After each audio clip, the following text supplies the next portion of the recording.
With all the changes in technology and the scary stuff that Mia's talking about, it can sometimes seem as if the outside world's got a greater influence over our kids than we do. Gone are the days where we can sit them down and say, listen, something terrible's happened in the world, because they'll probably know about it. They'll see about it first. It's not just sitting down to the news, which we can shield them from often when they're young. They'll hear about it, or their friends will hear about it, and they'll tell them all about it. So it is really hard to try and steer your kids gently through life as we might have been steered.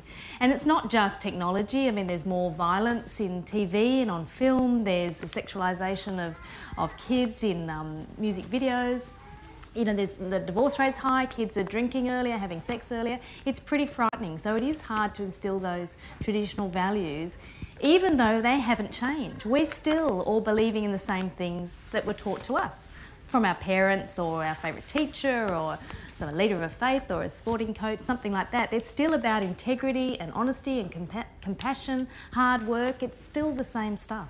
So we've just got to be pretty ingenious about how we can still do that steering. And when you have kids, it's really important to sit down, if you've got a partner, sit down together and decide what sort of values do we want to instill in our kids. Obviously, it's not in a lecture. It's not sitting them down saying, right, we're going to talk about values today. You just do it in an everyday way. Obviously, really young kids are taught to share. Preschool kids are talked about including everybody. You talk about compassion when you hear them criticising someone at school. And teenagers, of course, have got to learn about integrity and perseverance, all these things.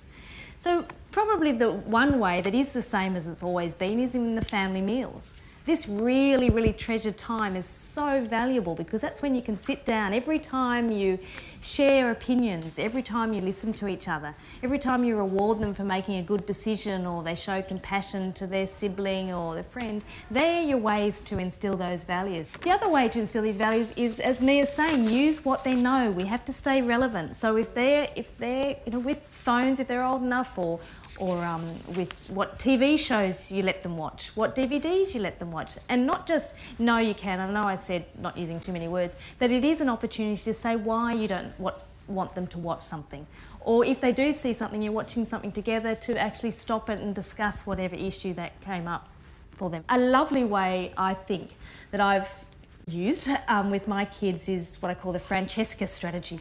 I've told my kids since they were very young that there was a girl I went to school with called Francesca, and she wasn't particularly smart, she wasn't particularly good at sport, she wasn't gorgeous looking, she was just plain looking like the rest of us. She wasn't anything special in the way that kids today might think would make them special, but she was a fabulous girl. She was somebody who, if there's someone new to the class, she wouldn't put her hand up to the teacher and say, oh, can I please be her buddy? Can I please look after her? She would just go and quietly keep an eye out and make sure she was never alone or he was never alone. And if somebody was upset, she wouldn't make it all dramatic and about her. She'd just very, very quietly make sure that child was okay. And heaven help anyone who bullied anyone in front of Francesca, because she would stick up for them, and not only that, she wouldn't be afraid. She'd go to the teachers and say, they're bullying that kid. Our kids think that we're just, fuddy-duddies. They don't believe we ever went to school. They don't believe we were ever kids. So if you tell... That's right. So if you tell them what we did, it doesn't seem to resonate with them. But if you tell them about some reason, if you tell them about someone else, they'll listen to that. And especially when I tell them that Francesca went on to be the most popular girl in school. Not because she was the pretty one or the smartest or the fastest, but because she just had fabulous values. And I've been doing this so often now that seriously my kids will still say, I had a Francesca moment today. Yes, I did. I helped that person out. And even my son will say, I was a Francesca on the train. They were really picking on this little kid and I went over there and told them to piss off. So it is different language, but it is really good. So I think if in doubt, in fact I did it. My daughter was having trouble with some friendship group last week, again, with a smile on my face, because it is a bit of a joke now. What would Francesca do? And never have they said, oh, she's just sounds like a pain in the arse, this Francesca. They love it. We have to let children do as we do, because they're not going to do as we say. I had this lecture at uni. We had this subject that taught health management, and so we had to get in groups and work out health plans, healthy eating and exercise and not drinking and smoking and all that sort of stuff. But the problem was our lecturer, who was also our tutor, was the most unhealthy man that I had met.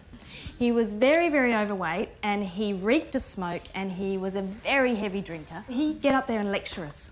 He'd say, hands up who went for a run this morning, because I ran 10Ks like I do every morning, and hands up who had a drink last night. And we'd all, no, and he'd say, no, good, because I was at home with my tea and I hope none of you are smoking. We can't teach our kids about honesty if they catch us lying. We can't teach them about compassion if we're judging other people, if we're just tooting everyone in the traffic and saying, this idiot. You know, they're not going to, we can't say you've got to be tolerant of each other, you know, because there's no face validity. We are their role models, so we need to, as I said, we need to walk the walk.